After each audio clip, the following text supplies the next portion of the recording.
Hello, it's your boy Davidoff. Welcome back to Movie Monday. So on my main channel I got this bit of content I make about a sport called AFL. It's Australian sport, and the games are like really early in the morning. It was the last day of the season before the final series, which is just playoffs. I stayed up all night to watch the game, so I was awake for a total of 25 hours, and then I went to bed at like midday. I went to bed at like 1, I think, in the end, because I couldn't sleep at first. Woke up at 7, so I had 6 hours sleep, and I was awake for 25 hours before that. And then I spent the last 5 hours either doing nothing or recording videos. And now I'm here, half past midnight. 6 hours of sleep in the past 2-3 days. So if I sound tired, I'm sorry, but I'll be okay. After I watch this, I'll go to bed, I'll wake up refreshed tomorrow, I'll be alright. But yeah, we're watching Star Trek Beyond. Welcome back to me Monday, by the way, I never said that. And this is the last Star Trek movie. I don't think it was meant to be. I feel like it was a weird place to end it. I know I haven't seen it yet, but I mean, like, in terms of like the chronology of films, I just feel like, I said the word chronology of the films. It just felt weird that the franchise just ended like that. I knew something was up just by looking at the release dates. But yeah, it wasn't meant to be the last one, I think, but it is the last one. And I've watched the rest of them for the first time this year. All the main movies, the original 6, the 4 in the new generation, and these 3 now. This is the third one I'm watching. I'm looking forward to it. The crew of the USS Enterprise explores the furthest reaches of uncharted space, where they encounter a new ruthless enemy. Are they actually new though, or are they also rebooted like the first 2 films from the original 6 movies, where they encounter a new ruthless enemy who puts them and everyone in the Federation, everything the Federation stands for, to the test. I'm excited. Hopefully it's good. I've enjoyed the new ones. The last 2, 09 and Into Darkness, were good films. Good way to reboot, new timeline it. I really like Chris Pine and the rest of the Chris Pine and the rest of the cast. Big fan of their casting choices, and I think the movies have been good. The effects have been good. The movies have looked good visually. This opening scene here is very interesting. These little creatures are a bit crazy, but yeah, regardless, I'm looking forward to this. I hope it's a good film, and I'm excited to see what goes down. And I'll tell you my thoughts as I watch it, and I'll rate it at the end. I should probably not check the cast during the film, but I've just seen that Idris Elba's playing the villain. As I'm saying, like, good casting choices, and also Sofia Boutella's in this as well. I think I've seen that character already, but yeah, just like the first 2, they know how to do casting for this. They went all out of the casting, and I want to know why this was the last one. Maybe I'll find the clue in this film. But so far, it's a slow start. Not much has happened, but there is an alien who's stranded on a planet, and I feel like I know this is where this is going. I feel like they're going to run into an ambush on this planet, but I'm intrigued to see how this goes. But so far it's a slow start, but it's a bit of build up. It's only been 16 minutes. Plenty of time left. I mean, it's as I expected. They get ambushed, but they don't get ambushed on the planet. They get ambushed before they get there. They get ambushed in space by Crow. Crow is their villain. Or, to be fair, I wouldn't know it's Idris Elba because it's an alien sort of design. But yeah, it's a smart alien that seems to know a lot about Starfleet. So I'm intrigued about what that's about. So yeah, that whole sequence of them attacking the Enterprise was it's crazy. The effects were great, and it was a very vicious scene. And yeah, so far the movie is interesting. But now they're stranded on this planet where they can't contact anyone, and these enemies are not killing them. They want to kidnap them and take them. I mean, they did kill some people, but I mean, like, there's a lot of the crew that they're just kidnapping. They're questioning Uhura right now, so I'm just curious to know what exactly they want and how they know so much about the Federation. Maybe they just want revenge. Maybe they don't like the Federation expanding in the universe. I don't know, but I'm intrigued. Anyway, the ship is destroyed. They're all stranded on this planet, and it seems like the enemy has a strong military base at this planet. It looks like they're screwed. It looks like they're separated as well. Bones and Spock's injured. They're separated. Captain Kirk and Chekhov are separated with the alien that led them to this planet. basically she said she was stranded, and she was, and Kroll took her crew, and she made a deal where she had to trick the Enterprise into getting there in return for her crew. And then their crew got kidnapped as well. And then Uhura's obviously hostage, and Scotty is in a mountain off a cliff somewhere, hopefully not falling off. So they're all over the place. Meanwhile, the other Kroll and his goons seem to be very powerful. Their weapons seem to be more advanced, more powerful. They seem to be physically stronger. It seems like an impossible opponent to defeat, and they can't even contact Starfleet. So yeah, it looks like Mission Impossible. It definitely feels like a finale, even though I feel like it shouldn't be. So I've seen Sophia Boutell's character now. Okay, so I thought she was the woman that tried to get them, lure them to Kroll. But I thought, when I saw her, I thought, oh, she's fighting Kroll's people. Maybe there's rebels on the planet. Yes, it's going to be great. Nah, it's just one person. There's no rebellion. But it still seems like impossible odds. But yeah, it turns out that the person that lured them to the planet, she did lure them. She did it on a lie, and she's part of Kroll's crew. Unbelievable. But it turns out Kroll has a database of Starfleet Enterprise. He knows a lot. He's been watching them the whole time. Like, he's obsessed with them. So I guess he knows about them because he has this database. But what is it that he wants with the Enterprise? With not the Enterprise, just Starfleet so much. What is it that he wants? I'm just so curious. But yeah, Kirk and Chekhov are fighting through the broken Enterprise on the planet, trying to escape. So I'm just watching it as it goes. Uhura and Sulu are trying to, they send a distress signal using the database. Who knows if it went through? Maybe there's help coming at the end, because my word, they need help. But yeah, everyone's separated on their own little missions. Spock is badly injured. And I'm guessing at some point they'll reunite, but this whole movie they're going to be basically in pairs. It's like Battle Royale duos, except you're on the same team. Okay, so the distress signal was diverted. He diverted forces away so he could attack Yorktown, the new Starfleet colony. But I've just seen how he gets energy. Like he drains energy out of people. So that explain. I think I said, because on the ship there was a guy that looked really messed up, and his face was deteriorated, and I thought, oh, maybe they took energy from him on the ship. Maybe I'm thinking something else. But yeah, everyone is in trouble right now. Meanwhile, Spock and Bones are just, they're sitting there hiding, injured. Nothing much eventful things happening there. But Scotty's hiding with, according to IMDb, her character name is Jayla, Sophia Boutella. So Scotty's with her, and I guess she's going to help him somehow. I'm sure she'll be involved somehow in the final and in the finale of this. Well, Jayla and Scotty have found Jim and Chekhov.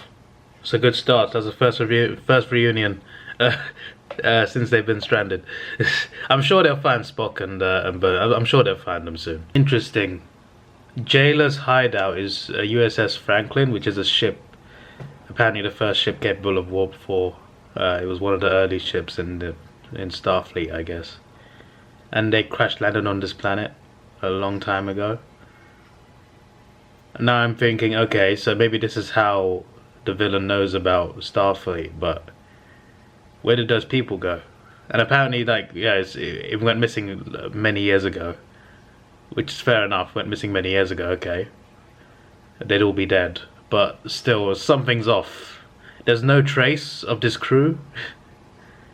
I'm starting to think, what if the villains are the crew? Because they got these enhanced bodies, right? Did they find some sort of power that makes them stronger but curses them? I feel like I've seen the story before somewhere. Well, that reunion was quick. The next reunion, the USS Franklin had technology to warp cargo, and Scotty made it so they could warp people, so they saved Spock and Bones. Although Spock is still very injured, so they need to sort that out. But now most of the team is back together, most of them. Unfortunately, there was a lot of people on their ship, and they're probably all dead or kidnapped. Or actually, no, wait, yeah. I just remember that's why they were kidnapped, because they can use those humans to drain energy. Are they just luring humans there to gain it to get energy? Is that what they're doing? They need a supply of life so they can keep strong. Is that what's going on here? Spock as you're doing the Rock's eyebrow. So the necklace that Spock gave to Uhura is a tracking device. He gave his girlfriend a tracking device. That was a funny scene. A bit questionable though. He gave her a tracking. That's in the real world, that is questionable behavior. Imagine you give your girl a necklace as a present and it can track her. My days. So we got Prison Break Star Trek edition. We got a lot of crew stock with crew, and Jayla knows the way in and out because she escaped. Her family died protecting her. So they're gonna get in, try and get the crew, and get out. This sounds like a fun mission. I'm looking forward to this. I'm just watching this cool scene now. So the prison break is successful. Almost wasn't. But obviously the plan for the villain to launch to attack the Yorktown is still in effect, and he's launching. Meanwhile, they're in the USS Franklin. They're trying to make it airborne again. It's not been for over 100 years. And it's not ready made for atmospheric flight. It was built in space. So they got to try and somehow take this off with all their crew from falling off a cliff. And they dropped quite far down. Yeah, it worked. It's not quite the Enterprise, but for an old ship, they've made it fly. And yeah, the flight, it worked. They made it work. Well, of course, if they failed, that would have been a very brutal ending to the movie. Would have been a little too dark. But yeah, I was going to mention, by the way, Zoe Saldana. I already knew, like, obviously she has these big roles in Avatar and Marvel, but she was also in this as well. And it's quite intriguing that this is the one where she's not an alien. She's not like a different coloured alien in this. She's just a human. Meanwhile, in Guardians, she's a green alien. In Avatar, she's a blue alien. But in this one, I guess technically she's an alien to other aliens, because alien is like a term, like humans are aliens to other aliens. So regardless, she's good at playing roles in these sort of movies, these sort of sci-fi, space-based movies. I know Avatar takes place mostly on that planet, but still. I love the way they figure out how to stop the attack, especially with the bees. Like, how they defeated the bees was very clever. I like what they did, and the music choice was fun too. It seems like they've stopped them, but they haven't shown the villain dying, so I'm sure there's more coming, and there's 24 minutes left. That's including adverts. Sorry, including credits. So I'm too much in cinema mode. But there's still a fair amount of time left, so I'm intrigued. It's fairly obvious that Crow is not dead, so I'm intrigued to see how this goes down. Oh my days, we've finally seen Idris Elba's face. So it turns out, I mean, I did say, like, what if they are the crew? And Idris Elba was the captain of the USS Franklin. Okay, so he was a former soldier. He was part of an Earth force that fought outside of worlds, and then Starfleet came along. He was made captain of this ship at Starfleet. They got stranded, and he felt abandoned, and most of his crew died, apart from 3 people. I don't know if that includes him or doesn't, but either way. So he said the indigenous population of that planet that they got stranded on left behind technology. They abandoned the planet, left behind technology that can prolong life, and that's how he's alive so long after. So he's like, he used that technology to obviously to live so long. Yeah, it was just revenge because he felt abandoned, and it was a long time coming, I guess. But yeah, that's a pretty sad story. So yeah, the finale was good. That was a good ending. That was a good film. I do actually I was going to do like a full ranking, but I feel like that's so much to rank. I've got to remember the other 7 films as well, and I do remember them, but remembering enough to rank all of them objectively is just never mind. So I'll rank this generation. This would be third. That's not to hate on it though. I would put Into Darkness first, then 2009 second, or maybe, I don't know. I liked Into Darkness and 2009. I put 2009 first, Into Darkness second. Both were great. This was great as well. This was fine. I don't think it was as good as the previous two, but I enjoyed it. I had a good time. At the end, they said in memory of Leonard Limroy and for Anton. The first one I know, like, and I know that he passed away. The first one, I get that's Spock Prime. And they said for Anton. I'm just like, what do you mean for Anton? So I looked it up on Google. I'm just like, Chekhov died. The guy who plays Chekhov died. I actually didn't know this. Damn. I've just found this out now. And he died in the year this came out. So was it before the movie came out or after? But clearly he filmed the movie. And then, damn. I remember when The Dark Knight came out and Heath Ledger died just before the movie came out. That was terrifying as well. And then you got obviously Fast and Furious. That's a more recent one. Paul Walker died. Yeah, that's a depressing way to end this watch through. But yeah, if I was to rate this film, I'll give it a 8 out of 10. I don't know what I gave the other two, but 8.8 out of 10 I think is a good rating. But the other two I think were better. But yeah, that was at the end. It's just I'm a bit shocked to find out that he died at age 27 as well. That puts into perspective, really. You know, any time could be your time. I'm 29 and still going, but like any time could be your time. So yeah, again, a very sad way to end this. So next week, I don't know what I'm going to watch next week, but obviously this is the franchise for the year, and we finally finished all the Star Trek films. And I know there's TV movies, I know there's TV shows, but it's unlikely I do videos on those. But also I'd like to mention with the ending, the way they set it up, it felt like an ending, but it also felt like it was setting up for the next film.